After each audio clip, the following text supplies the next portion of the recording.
Welcome to જય માનપુણા kitchen. હું ઇલાબી આહિર, આપ સૌને મારા જય દ્વારકાધીશ. તો આજે હું તમારી સાથે શેર કરીશ સરીગવાના પાનમાંથી બનતી એવી નવી રેસીપી. તો તમે સરીગવાના પાનમાંથી કઈ કઈ રેસીપી બનાવો છો તે મને કમેન્ટ કરી અને જરૂર કહેજો. અને સરીગવાના પાનથી ઘણી બધી બીમારીઓ દૂર થાય છે, કેમ કે સરીગવાના પાનની અંદર ઔષધિ ગુણ રહેલા હોય છે અને કેટલાય પ્રકારના મિનરલ્સ પણ રહેલા હોય છે. તો સરીગવાના પાનની રેસીપી તમે અઠવાડિયામાં 2 વાર ખાશો ને તો પણ તમારા શરીરને ખૂબ ફાયદો મળશે અને તમારામાં જે વધારાની ચરબી હશે તે પણ ઓગળવા લાગશે. આનાથી વજન ઘટે છે અને સરીગવાના પાનની અંદર વિટામિન ડી રહેલું હોય છે, જેથી ડાયજેશન સિસ્ટમને કંટ્રોલમાં રાખે છે. તો ચાલો હવે આપણે આગળ વધીશું અને જોઈ લઈશું સરીગવાના પાનની કઈ રેસીપી બનાવવાની છે અને તેમાં કઈ કઈ સામગ્રીની જરૂર પડશે તે. તો તેના માટે અહીંયા મેં સરીગવાના પાન થોડા લીધા છે. તો તમારે જેટલી ક્વોન્ટિટીમાં સરીગવાના પાનની રેસીપી બનાવવાની હોય તે પ્રમાણે તમે સરીગવાના પાન લઈ શકો છો. અને આ સરીગવાના પાનને તમે સુકવણી કરી અને આનો પાવડર પણ બનાવી શકો છો અને તે પાવડર દાળ અને શાકમાં પણ વાપરી શકીએ છીએ. તેનાથી આપણી સેહત સારી રહે અને દાળ અને શાકમાં સ્વાદ વધે છે અને બીમારીઓ દૂર દૂર સુધી ભાગી જાય છે. તો જો સરીગવાના પાનને આપણે આ રીતના કૂણી ડાળખી હોય ને તેની સાથે કટ કરવાનો. આ રીતની ડાળખી મોટી હોય ને તે આપણે નહીં લેવાની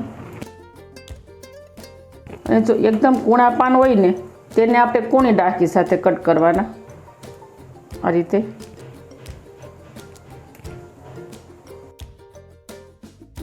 તો આ રીતે આપણે જરૂર પ્રમાણે સરીગવામાંથી પાન અલગ પાડી લઈશું. તો અહીંયા મેં 100 ગ્રામ જેટલા સરીગવાના પાનને આ રીતે અલગ કરી દીધા છે. હવે આને આપણે કટ કરી લઈશું, ઝીણા ઝીણા કટ કરી લઈશું. તો વિડીયો શરૂ કરતાં પહેલાં મારી તમને નિવેદન છે કે હજી સુધી તમે મારી ચેનલને સબસ્ક્રાઈબ ન કરી તો પ્લીઝ જય માનપુણા કિચનને સબસ્ક્રાઈબ કરી દેજો. વિડીયોને એક લાઇક જરૂર કરજો અને બાજુમાં રહેલી ઘંટડી દબાવી દેજો, જેથી મારી નવી રેસીપીના વિડીયોની નોટિફિકેશન આપ સુધી પહેલાં પહોંચે. તો આ રીતે ઝીણા ઝીણા પાન કટ થઈ જાય ને એટલે આપણે તેને બાઉલમાં લઈ લઈશું. અને હવે આ પાનને આપણે 2 થી 3 પાણીથી સરસ રીતે વોશ કરી લઈશું. તો અહીંયા આપણે સરીગવાના પાનને સરસ વોશ કરી નાખ્યા છે. તો હવે આપણે આદુ, મરચી અને લસણની પેસ્ટ બનાવી લઈશું. તો તેના માટે આપણે લઈ લઈશું લસણ, 1 ઇંચ આદુનો ટુકડો, 3 તીખા મરચાં અને 2 મરચી. તો હવે આપણે લઈ લઈશું મરચી કટર અને હવે આપણે આ મરચી કટરની અંદર 3 વસ્તુને એડ કરી દઈશું.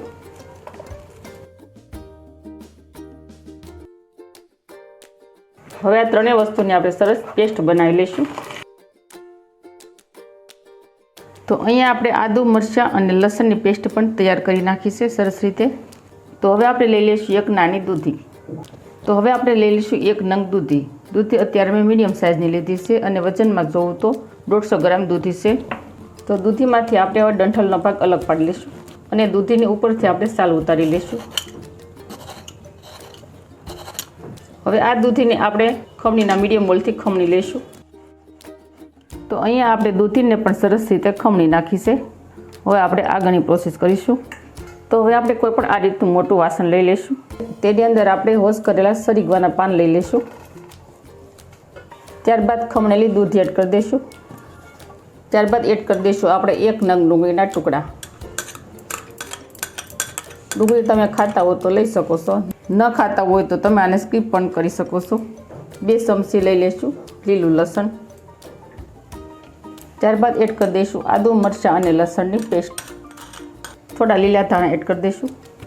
આની અંદર તમે ગમે તે તમારા મનપસંદ વેજીટેબલ લઈ શકો છો. ત્યારબાદ લઈ લઈશું 1 વાટકી ચણાનો લોટ, 1 વાટકી ઘઉંનો લોટ.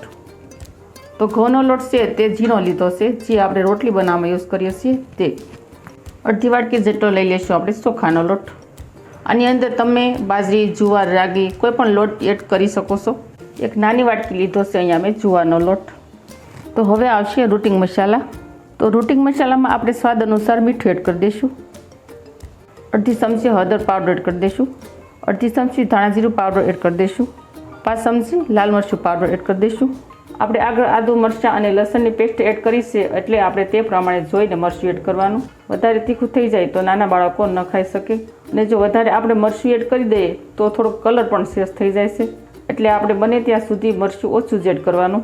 ત્યારબાદ અડધી ચમચી જેટલું લઈ લઈશું આખું જીરું, અડધી ચમચી લઈ લઈશું આપણે ચાટ મસાલો.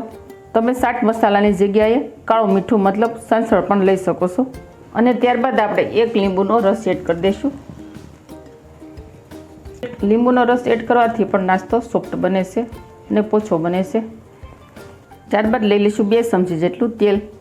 તેલ આપણે આમાં વધારે એડ નથી કરવાનું, ફક્ત 2 નાની ચમચી જેટલું એડ કરીશું. તો હવે આપણે બધા જ ઇન્ગ્રીડિયન્ટ્સને સરસ રીતે મિક્સ કરી દઈશું.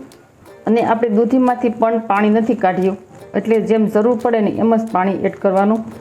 તો હવે આપણે લાસ્ટમાં લઈ લઈશું ઈનો, પણ અત્યારે હું 1 ચપટી જેટલો ઈનો એડ કરું છું. ઈનાને એક્ટિવ કરવા માટે આપણે થોડું પાણી એડ કરી દઈશું. તો અહીંયા મેં 1 કપ પાણી લીધું છે. જેમ જેમ પાણીની જરૂર પડશે ને તેમ આપણે એડ કરીશું. પહેલાં એકસાથે વધારે પાણી નહીં એડ કરી દેવાનું. હવે આને આપણે આ રીતે હાથ વડે પ્રેસ આપી અને સરસ રીતે મસળી લઈશું.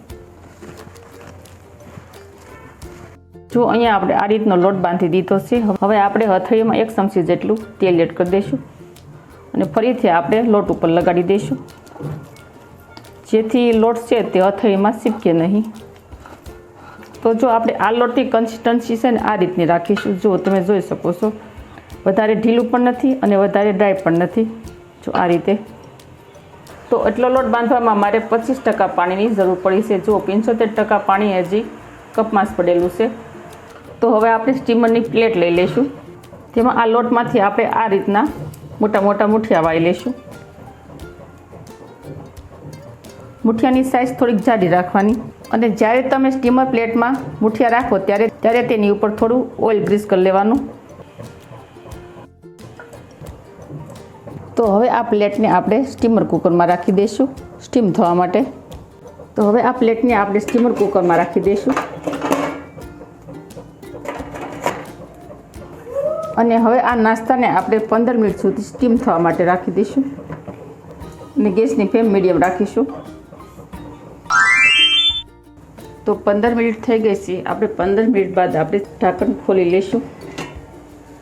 વાવ, કેટલા સરસ ફૂલી જશે. હવે આપણે આ રીતની કોઈ પણ ટૂથપીક્સથી શેક કરી લઈશું. જો આ ટૂથપીક્સ એકદમ ક્લીન આવે છે. તો આપણા મુઠિયા છે તે સરસ સ્ટીમ થઈ ગયા છે. હવે આપણે સ્ટીમરની પ્લેટને બહાર લઈ લઈશું. તો જો અહીંયા આપણા મુઠિયા છે તે સરસ ઠંડા થઈ ગયા છે. હવે આ મુઠિયાને આપણે કટ લગાવી દઈશું. તો આ મુઠિયા છે ને તમે વઘાર્યા વગર પણ ખાઈ શકો છો, એ રીતે પણ બહુ સરસ લાગે. તો જો બન્યા છે ને એકદમ જાળીદાર અને પોસા, જોતાં જ ખાવાનું મન થઈ જાય તેવા. તો અહીંયા આપણે બધા જ મુઠિયાને સરસ રીતે કટ કરી નાખ્યા છે.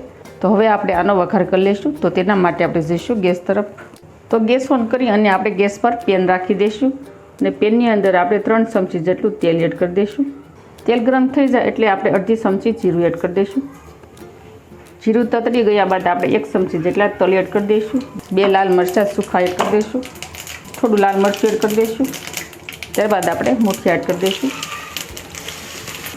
આને આપણે સરસ રીતે આ રીતે મિક્સ કરી દઈશું. તો અહીંયા આપણા પરફેક્ટલી સરીગવાના પાનના મુઠિયા થઈ ગયા છે તૈયાર.